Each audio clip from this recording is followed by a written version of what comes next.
الرسول وإنما خالفت من جراه قول فلان يا حبذا ذاك الخلاف فإنه عين الوفاق لطاعة الرحمن. Assalamu alaikum wa rahmatullahi wa barakatuh. Paix sur ceux qui suivent la guidée. Paix et bénédiction sur le prophète sallallahu alayhi wa sallam, sur ses compagnons, ses amis, sa famille, ainsi que sur tous ceux qui le suivront de bonne foi jusqu'au jour du jugement. Alors il y a un sujet qui revient souvent, et je comprends, c'est logique, dont indirectement on me demande de parler, parce qu'évidemment c'est un sujet délicat.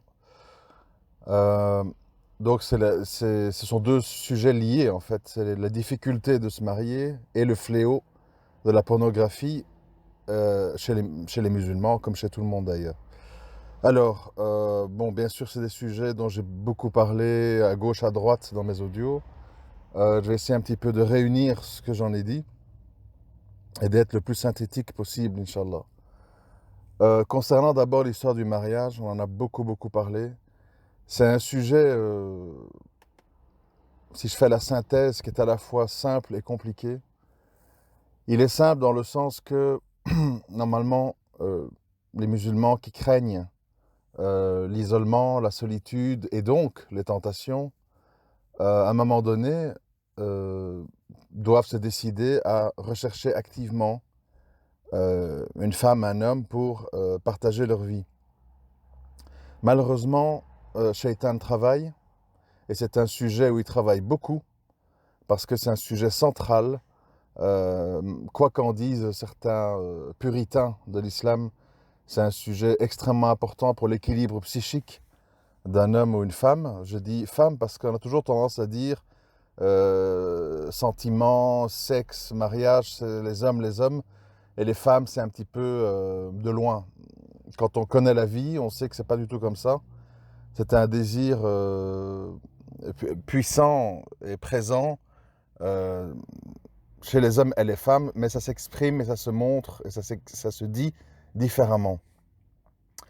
Et donc je disais, Shaitan travaille dans comment, en mettant toutes sortes d'idées dans la tête des gens, ça va être compliqué, oui mais ceci, oui mais cela, telle et telle condition, j'y tiens absolument. Bon, en d'autres termes, mettre des barrières, mettre de la méfiance, mettre de la peur. Vous savez, souvent on me dit, oui, de nos jours, il faut se méfier, les gens ne sont pas sérieux, etc. Moi, ce que je vois autour de moi, il faut se l'avouer, hein, je ne suis pas là pour faire de la langue de bois, c'est pas mon style, vous le savez. C'est les gens pieux, droits, qui font jamais d'écart, etc. Ça court pas les rues, hein, je veux dire, homme ou femme, nous sommes ici, nous vivons ici en Europe, dans les circonstances que vous connaissez. Les grandes villes arabes, c'est pas mieux, mais enfin bref. Et donc à un moment donné, il ne faut pas tomber dans le piège qui est le suivant. Je m'autorise et je légitimise certains manquements chez moi. Je prie pas régulièrement, j'ai pas le hijab, je sais pas, moi je lis pas le Coran, etc. Mais j'attends un homme ou une femme qui, lui, soit impeccable. C'est pas comme ça que ça fonctionne. Allah Azza wa Jal, il explique très bien dans le Coran qu'il destine aux hommes et aux femmes des gens qui leur correspondent. Fornicateurs, fornicatrices, associateurs, associatrices, et les vertueux, vertueuses. Donc à un moment donné, il faut déjà peut-être commencer par dire d'accord, j'ai fait des mauvaises rencontres, d'accord, je ne rencontre pas le genre d'homme ou de femme que je voudrais, mais est-ce que vraiment, si je me regarde dans un miroir, je mérite mieux? Il faut commencer par ça, parce que si on ne commence pas en disant ça, en fait, on est tous dans les mensonges, dans les plaintes, et dans jeter la faute loin de soi. Donc déjà, je crois que j'ai fait un audio qui s'appelait Se connaître avant de se marier, je pense, il y a un mois ou deux, il faut voir dans les archives. Donc, c'est la première chose à faire. Ensuite, il faut se donner les moyens. C'est-à-dire, à un moment donné, il faut vraiment chercher. Et chercher ne veut pas dire, j'écris sur mon mur Facebook, je suis libre, je cherche à me marier, écrivez-moi. Personne ne va répondre. personne ne va répondre parce que les gens n'aiment pas ce côté je suis désespéré, s'il vous plaît, venez à moi. Ça marche pas comme ça. Mais il faut faire savoir à des amis communs, à des gens autour de soi, je cherche activement, voilà ma situation. Ça sert à rien de mentir aussi. Et beaucoup de gens, ils mentent.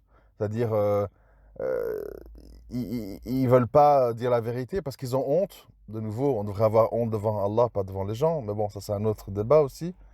Ils ont honte de dire ce qu'ils sont ou ce qu'ils ne sont pas.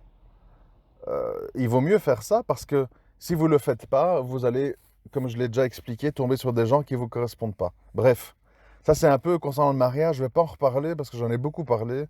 Il faut un petit peu remonter dans les audios et vous verrez des sujets là-dessus. Moi, je voudrais plutôt m'attarder sur, pour moi, quelque chose qui est un grand piège, qui est minimisé par beaucoup d'hommes musulmans, à tort, selon moi, c'est le fléau de la pornographie. Alors on va me dire, oui, mais bon, c'est le moindre mal, truc, zina, qu'est-ce que tu veux, j'ai dur à me marier, c'est mieux ça que faire la fornication. Bon, de nouveau, je vous répète, Shaitan embellit. Pourquoi je dis ça?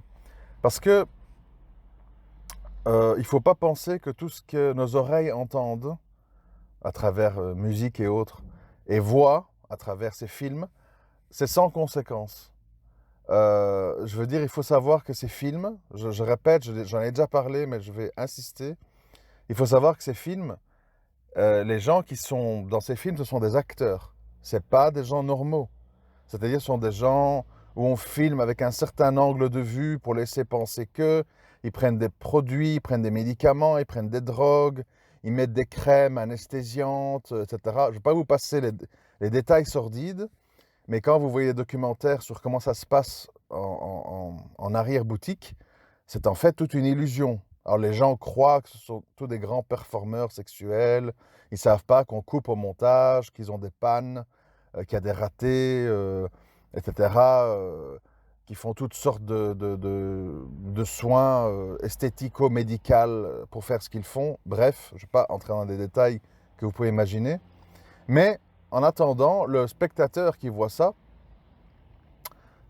imprime dans son cerveau une certaine visualisation normative de la sexualité. En se disant, en fait, une femme qui sait y faire, eh ben, elle fait ça, ça, ça, ça, ça, comme ses actrices. Si une actrice est capable de faire ça avec un type qu'elle n'aime pas, c'est normal que ma femme qui m'aime, elle puisse me faire tout ça. Et je répète, ce n'est pas la réalité. Parce que la réalité, en tout cas, dans ma vision des choses, parce que des gens trouvent que je suis trop, on va dire, laxiste de ce côté-là. Moi, je ne parle pas pour les gens, c'est pas mon souci. Moi, je dis que la sexualité, ça se vit dans le couple, ça se vit en, comment on appelle, en harmonie, c'est-à-dire en étant d'accord tous les deux, et ça ne s'impose pas sur la base d'images subliminales accumulées dans un cerveau longtemps frustré, alimenté par de la pornographie et parfois, pour pas dire souvent, jumelé à comment on dit, des fumages, je ne sais pas comment on appelle, de la consommation de cannabis, qui évidemment amplifie tout et met dans une ambiance artificielle, etc. Donc, ceci étant dit, il faut quand même bien se rendre compte d'une chose à un moment donné, c'est que le temps passant, on s'habitue. Et on développe donc une sexualité virtuelle sur la base de jeux d'acteurs complètement artificiels et faux. Et quand on se retrouve dans une relation normale, avec des hauts et des bas, et avec des gens normaux, je veux dire pas des acteurs, des gens parfois qui découvrent, des gens qui ont certains blocages, qui se débloquent avec le temps. Évidemment, on devient impatient, nerveux et insatisfait, parce qu'on a été alimenté par cette vision de la sexualité qui est irréaliste, qui est artificielle, qui est programmée pour provoquer un maximum d'émotions à la personne qui voit. Et c'est là qu'on, malheureusement, les dégâts quand ils sont faits, c'est un peu tard. C'est là qu'on voit après des gens en fait qui ont une vision de l'homme ou de la femme, parce qu'il ne faut pas croire que les consommateurs de pornographie ne sont que des hommes. Vous seriez bien étonné, et je ne rentrerai pas dans les détails, mais tout ceci a une influence sur la vision de l'homme idéal, de l'homme normal, de la femme épanouie, etc., qui amène vers une mauvaise direction parce qu'elle est fausse. Ensuite, il y a le fait qu'il y a un contentement sexuel là-dedans, évidemment négatif, parce qu'il est vécu en solitaire, il n'y a pas de partage, il n'y a pas de fruits, il n'y a pas d'enfants, il n'y a pas d'épanouissement, puisque la nature veut que l'épanouissement, c'est un homme et une femme qui ont un orgasme ensemble et puis éventuellement un enfant. Donc s'ensuit une sexualité plus ou moins assouvie, mais frustrée parce qu'elle ne peut pas le vivre dans la réalité. Et donc il y a une espèce d'aigreur, d'amertume, d'impatience qui s'installe et une addiction qui fait qu'à un moment donné, à chaque fois qu'on a un désir qui monte ou qu'on a besoin de se relaxer pour s'endormir, on plonge là-dedans, vite fait, bien fait. Évidemment, maintenant, avec Internet, c'est assimilé, ni vu ni connu. Et puis après, ben, on se dit, je prends ma grande douche et en avant, je prie et Allah il me pardonnera. Euh, de nouveau, comme dans beaucoup d'autres sujets, il faut faire attention de ne pas légitimer ses manquements, ses mauvaises habitudes. Et puis, et puis, pleurer, se plaindre de sa situation. Parce que c'est logique. À un moment donné, moi, je ne vais pas vous faire l'affront, parce que je juge que c'est un affront de vous dire jeûne et baisse les yeux.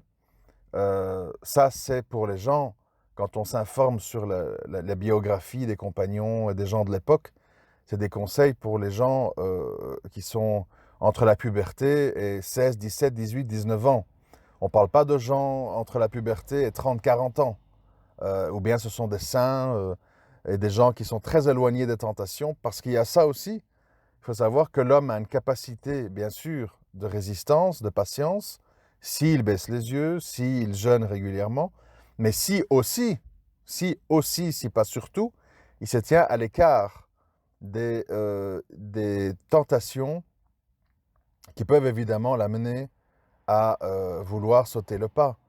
Et de nouveau, je vous rappelle où on vit, les collègues de travail, la mixité depuis le plus jeune âge.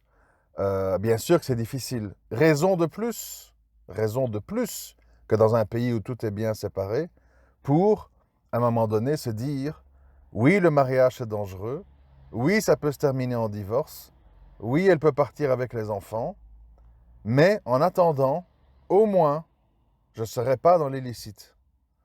Alors après, évidemment, il faut faire tous les efforts possibles et imaginables pour que cette relation fonctionne, mais je répète, Allah n'est pas injuste et nous recevons ou nous croisons des opportunités qui nous correspondent. On ne peut pas à un moment donné dire j'ai besoin d'une sainte, j'ai besoin d'un pieux, et moi je suis dans le désordre et le chaos. Je ne compte plus le nombre de divorces autour de moi entre des gens en décalage.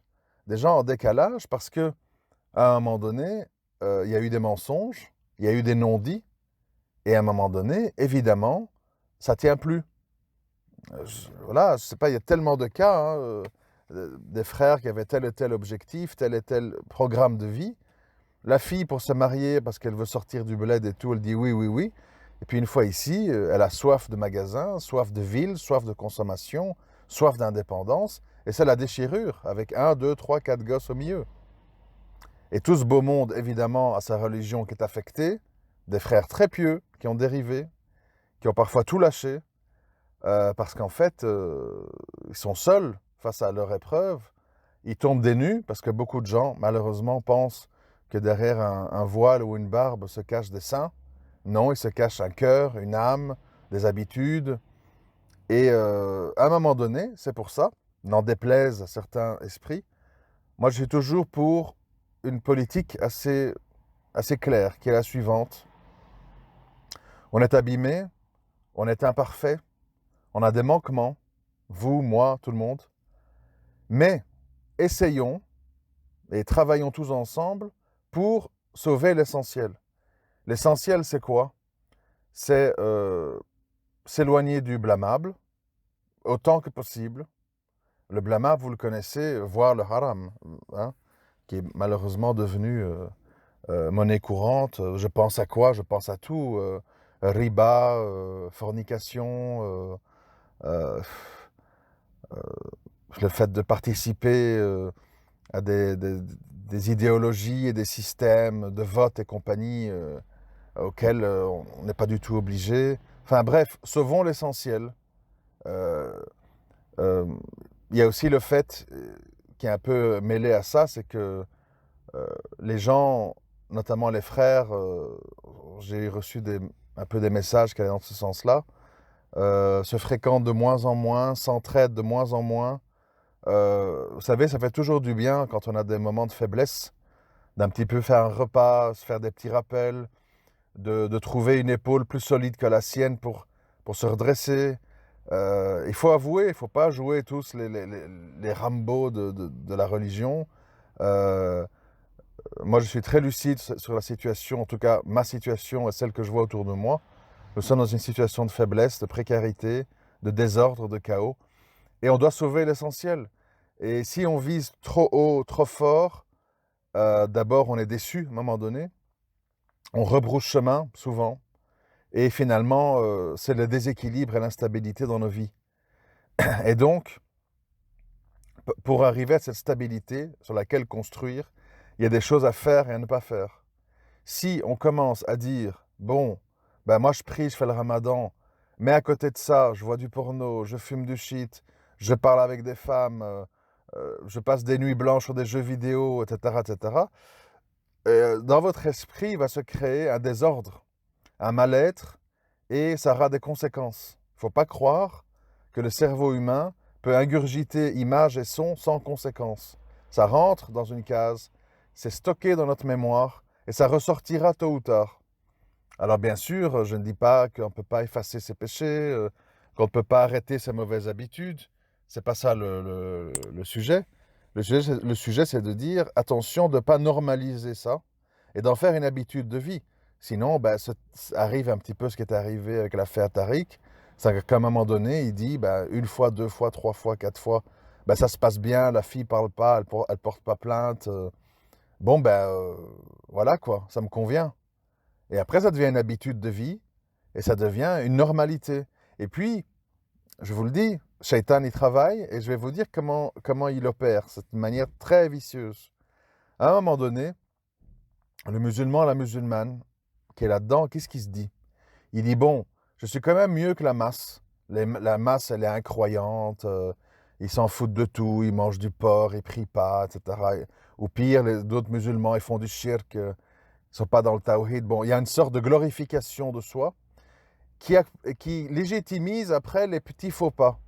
Ah oui, mais bon, d'accord, je fume du shit, d'accord, je vois du porno, mais je suis quand même dans le tawhid, hein, je suis pas un associateur. Et donc, en fait, il y a ce calcul vicieux qu'on ne connaît pas du tout parce que Allah, il juge chacun suivant ses capacités, ses situations, etc. Et on ne sait pas, justement, si notre situation va être excusable ou pas. On en vient, en fait, comme ça, à jouer au dé et à faire des calculs en se donnant bonne conscience. À un moment donné, Allah, il attend de nous qu'on fasse le mieux possible. Et le mieux possible, c'est... Moi, j'ai toujours dit aux frères qui sont là-dedans, hein, quand je parle avec eux en privé, je dis, imagine-toi une demi-seconde. Moi, c'est ce que je me suis toujours dit quand ça m'a traversé l'esprit. Parce que, évidemment, j'ai été jeune, j'ai été plus fougueux, etc. Donc, je sais très bien de quoi on parle. J'ai dit, imagine-toi une seconde quand tu t'apprêtes à cliquer sur play et à voir que dans le film, tu vas voir ta sœur, ta mère ou une fille que tu as aimée dans ta vie. Euh, Tu vas être en état de choc, tu vas être dégoûté, tu vas aller vomir aux toilettes. Ça veut dire en fait que si tu regardes ça quand c'est une fille que tu connais pas ou que tu n'imagines pas être une proche, tu es dans une action extrêmement égoïste qui consiste à dire tant que c'est pas ma sœur et ma mère qui est concernée, la fille qui est là, qui a un père, qui a une mère, qui est la sœur de quelqu'un, ah ben tu dis bah tant pis pour elle, hein. Moi je l'ai pas obligée, voilà, elle a voulu prendre de l'argent pour faire ça, ben voilà. Par contre, si c'était quelqu'un de proche qui me correspond, qui me touche, je serais écœuré, dégoûté, j'irai casser la gueule du caméraman, du type qui l'a entraîné là-dedans. Donc, il faut se poser déjà la question, est-ce que c'est normal de ne pas supporter quelque chose parce que ça touche à nos proches? Et ça, évidemment, c'est un sujet qui touche à beaucoup de choses autres. Quand on voit beaucoup de gens impliqués dans la cause palestinienne, parce qu'ils sont arabes, mais concernant les gens au Cachemire, les Ouïghours en Chine, dire ouais, bon, peut-être, les Rohingyas, ils sont beaucoup moins concernés. Donc, il faut faire attention à ces jugements qu'on croit islamiques, qui sont en fait guidés par le tribalisme. Je vous répète, Shaitan, il embellit beaucoup de choses, il transforme beaucoup de choses, il nous amène dans des chemins insoupçonnés, dans lesquels on pense bien faire, et où en fait, on fait le mal tout simplement. Il faut appeler un chat un chat. Et donc, le principe aussi, c'est pas de criminaliser les frères qui sont là-dedans, c'est de dire, la thérapie, elle est simple, elle est de revenir vers Allah, de craindre Allah, et de faire toutes les démarches possibles et imaginables pour se marier. Et ça passe aussi par, à un moment donné, mettre des conditions qui soient un minimum flexibles et acceptables. Si on est toujours plus dur, plus haut, plus compliqué, etc., évidemment qu'on minimise les chances que ce soit possible. Je veux dire, il faut voir la réalité en face. La plupart des femmes qui ne sont pas mariées, elles ont soit déjà été, soit elles ont un enfant, etc. Parce que malheureusement, on est dans un système où le premier mariage est un petit peu téléguidé par les parents. Une fois que ça a foiré, ben, la femme a pris son indépendance, elle cherche par elle-même. C'est la pagaille parce que voilà, quand on s'inscrit sur des sites de rencontres, ben, on juge sur les apparences, sur une photo, un mot de travers et on stoppe, on bloque. C'est pas comme ça la vie. Moi, je connais beaucoup de gens de grande valeur, hommes ou femmes, qui savent pas bien s'exprimer, qui, quand ils écrivent, ils ont l'air très froids, qui donnent pas bien en photo, ils sont pas photogéniques. En vrai, ils ont des expressions chaleureuses. Il faut toujours, toujours demander à Allah de son assistance et toujours donner sa chance à n'importe qui. Même à quelqu'un sans papier ou ex-détenu ou femme qui a eu un ou deux enfants ou que sais-je. Parce qu'on ne sait pas, croyez-moi, on ne sait pas. On ne sait pas du tout qu'est-ce qui est bien pour nous. On n'a pas la capacité. Toujours, quoi qu'on en dise, les gens mentent malheureusement. Dans ces trucs de rencontre, quand on dit envoie-moi ta photo, etc., on juge exclusivement sur les apparences. Alors pour peu que vous ayez une belle voix, que vous sachiez bien écrire et que vous avez une photo qui vous met en valeur, vous pouvez multiplier les occasions. Mais les occasions avec quel genre de personnes? Des personnes quand même très matérialistes, très physiques.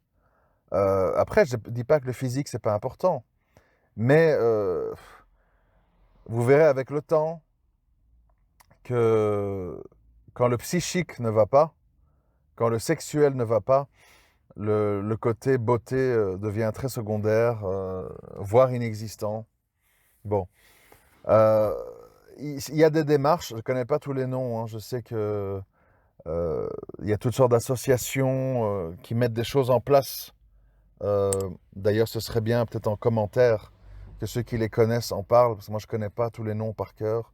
Je sais qu'il existe toutes sortes d'initiatives en Belgique et en France pour aider les musulmans à se marier. Et vous savez, il faut un petit peu désacraliser le mariage, c'est-à-dire, voilà, je, je pense que je peux faire un projet de vie avec toi. Allons-y, bismillah. Et puis essayons de nous améliorer dans le mariage, nous entraider. Et puis l'avenir, il appartient à Allah. Est-ce que tu vas être malade? Est-ce que tu vas mourir? Est-ce que tu vas me quitter? Est-ce que tu vas me tromper? Est-ce que tu vas changer? Allahu alam. Si on vit dans ces questions-là, on ne fait jamais rien. Et on reste devant ces films matin, midi et soir. Et ce n'est pas la solution. À un moment donné, il faut quand même un peu laisser aller les choses. Vous savez, la vie, il faut la vivre. Moi, je vous l'ai déjà dit, j'ai eu des hauts, j'ai eu des bas, j'ai eu des moments de bonheur, de malheur. C'est ça la vie. La vie, c'est pas tout va bien, mon appart, les meubles Ikea, mon petit mari fidèle, mes 1 ou 2 enfants, ma petite association, ma petite chaîne YouTube, et tout va bien, il n'y a pas de boss, ma mère est contente. On n'apprend rien quand on vit comme ça. Il faut vivre. Et puis on prend des coups, on se trompe, on change, on essaye de faire au mieux. Voilà, c'est ça la vie. La vie, c'est pas la recherche d'un paradis sur Terre. Ça n'existe pas, c'est pas possible. C'est un mythe. C'est un mythe. Euh, Et puis, il faut pas, parce que tout est interconnecté, il faut pas minimiser. Faut pas dire à un moment donné, le mariage, c'est compliqué, c'est dangereux, j'ai peur, il y a des salauds, il y a des goûteuses, il y a des mythos, il y a machin. Mais la solitude, la pornographie, la consommation de drogue, ça c'est merveilleux. Parce qu'en fait, c'est ça qui se passe aujourd'hui, hein. Les gens divorcent parce que, voilà, ils s'occupent pas assez des enfants, ils me parlent de coépouse, hein. Et puis ils se retrouvent seuls. Et ils n'ont pas peur d'être seuls. Ça leur fait pas peur. C'est-à-dire que les gens veulent fuir certaines épreuves, certains manquements chez l'autre, mais ils n'ont pas du tout peur de ne pas s'enfuir de ce qui déplaît clairement à Allah. Donc à un moment donné, qu'est-ce qui gouverne votre vie? Vos passions, votre envie de plaire au Créateur, vos colères, vos émotions. euh, qui êtes-vous pour commencer à dire il n'est pas assez ci, il n'est pas assez ça? Et vous, qui êtes-vous? Vous faites tout bien? Il faut vraiment faire attention et toujours les examens de conscience personnels. Et toujours se dire peut-être si moi je me parle mieux, si moi je me comporte mieux, si moi je patiente mieux, peut-être que j'aurai mieux dans ma vie, dans mes relations sentimentales, dans mes relations avec mes enfants. C'est désigner du doigt des coupables. On le fait dans d'autres sujets, hein. Et Zemmour ceci, et Finkelkraut cela, et BHL, et trucs, et machin, et on nous aime pas. Occupez-vous de vous, parce que nous allons mal, tout ça.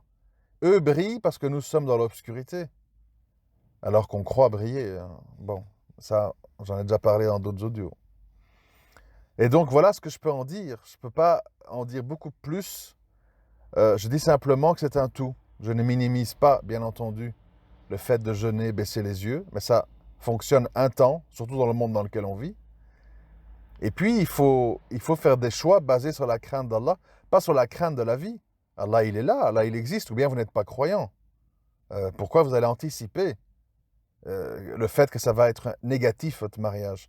Parce qu'elle est ceci, parce qu'elle est cela, parce qu'elle est de telle région d'Algérie, oui, mais sa famille, machin, enfin, à un moment donné, il faut, je ne dis pas qu'il ne faut pas réfléchir, je dis que il faut à un moment donné voir ce qu'Allah il facilite. Et dire, il vaut mieux quelque chose d'imparfait, enfin, ou bien alors vous êtes capable, hein, moi je ne sais pas, si vous êtes capable de rester 10 ans sans faire de pas de travers, sans faire zina, sans voir de porno, sans consommer des drogues et tout, grand bien vous fasse, hein, alors c'est merveilleux, patientez, vivez entre chez vous et la mosquée et votre petite série avant de dormir.